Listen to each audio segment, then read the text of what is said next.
Welcome back to Only Talk Sports. We talk sports every single day, or at least we try to. I'm Roach Jeffrey, and subscribe to the channel if you like sports content. Hit that notification bell so you never miss our video. We have an important A-10 matchup in college basketball on Friday night at 7 o'clock on ESPN2, and it's between the Dayton Flyers traveling on the road to the VCU Rams. And why is this such an important game? Because for Dayton, you just don't want to get any dings up on your NCAA tournament resume. Right now, they are a 4 seed according to the bracket matrix, which is a great spot to be as a mid-major. Most mid-major schools do not get that high up in the bracket, but the Dayton Flyers actually have a pretty good NCAA tournament resume right now with no losses outside of quad 1, and they are number 17 in the net. While VCU, they need a win right now to give themselves any shot to be able to get an at-large bid for the NCAA tournament. VCU usually struggles in the A-10 tournament, and most of the time they do get in as an at-large,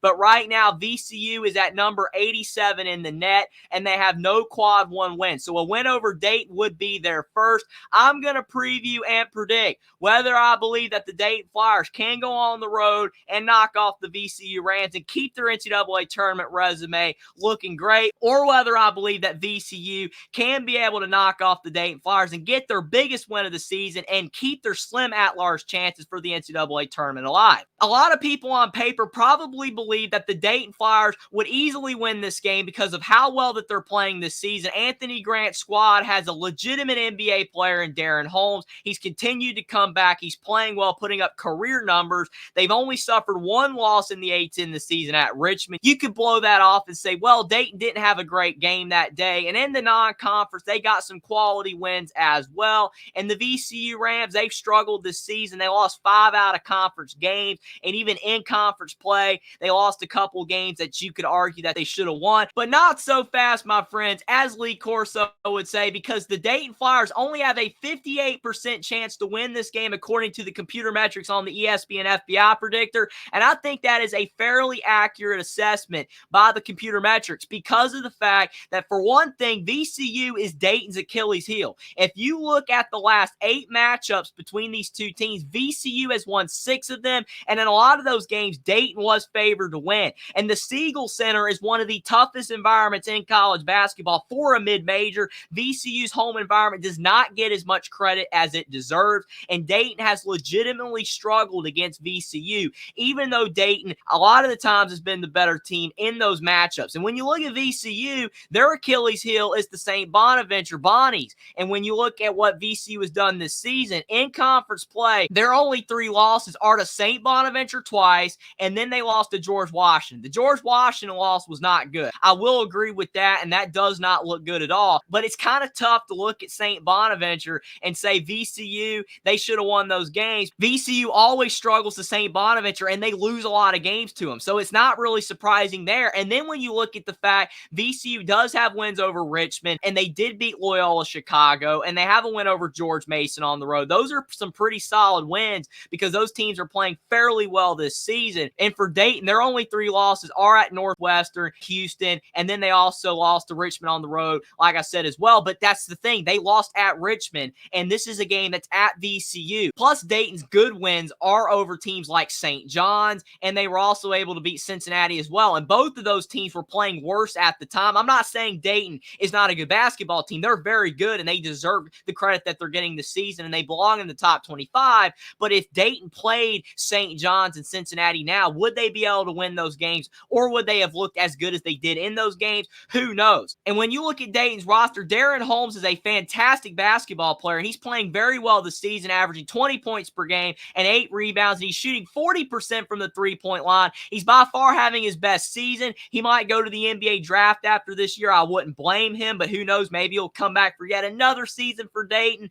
But still, his return for Dayton this season has definitely helped out Anthony Grant's squad, and that's why Dayton's having the year that they are. But then the rest of the team, no one really stands out too much. They have a lot of guys that play well and contribute to their success, but Dayton only averages 74 points per game, and they shoot 39% from 3. That's a great percentage, and 74% at the line. But then when you look at VCU's roster, they average 72 points per game as a team. They shoot 36% from 3, and they shoot a better percentage at the free throw line at 78%, and it's very tough to knock off teams in college basketball that shoot that well at the free throw line as a team. especially on their own floor. VCU does average more turnovers per game, but fortunately for the Rams, Dayton does not force that many turnovers, so that should help VCU in that regard. And plus, another thing that helps out the VCU Rams is at the beginning of the season, they were not a healthy basketball team, and the NCAA sometimes takes into account injuries when they evaluate a team's play, and Joe Bamisile and Sean Bairstow were not available for VCU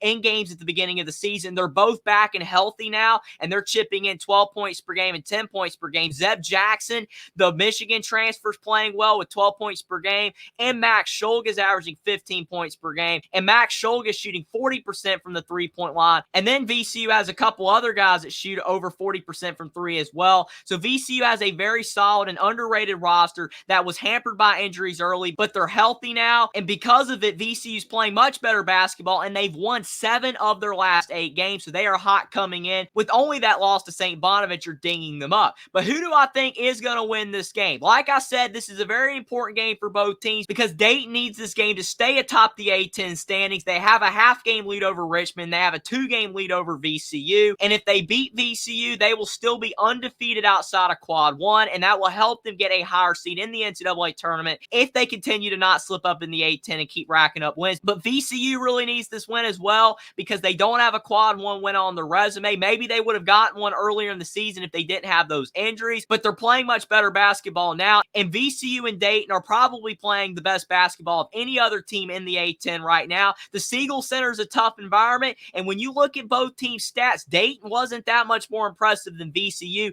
Dayton does shoot a better percentage from three, but it is tough to knock down threes on the road in a tough environment, and I believe that the VCU home crowd will rattle the Dayton Flyers somewhat. Dayton has lost 6 of their last 8 games with VCU, and the fact that VCU is healthy now, their roster looks very solid. They're playing some of the best basketball of any mid-major in college basketball right now, winning 7 of their last 8 games. The Dayton Flyers, they've looked good too. They're playing solid. Daron Holmes is playing fantastic basketball, and I do believe this is going to go down the wire. It's going to be a hotly contested game. Both teams are going to play tough defense, but I think VCU is going to knock off Dayton 69-67 behind that Siegel Center crowd. The game should go down to the wire, but I believe VCU will knock down a bucket at the end, and Dayton will fall short. This loss should not hurt Dayton's NCAA tournament resume too much, especially if VCU can keep winning. Then this loss will turn into a Quad 1 loss, but the bracketologists probably will knock Dayton down a seed in the NCAA tournament standings, and for VCU, this win will not put them back in the NCAA tournament bubble conversation, but it will keep their slim at-large chances alive, and it will keep them within shouting distance of being able to win the A10 regular season title as well. But let me know what you guys think in the comment section down below about whether you think that Dayton or VCU will win this important Friday night A10 matchup in college basketball, and what you think about my prediction for this matchup. Subscribe to the channel if you like sports content. Like this video down below. Follow me on Twitter as well. Link is in the description, and I'll see you next time.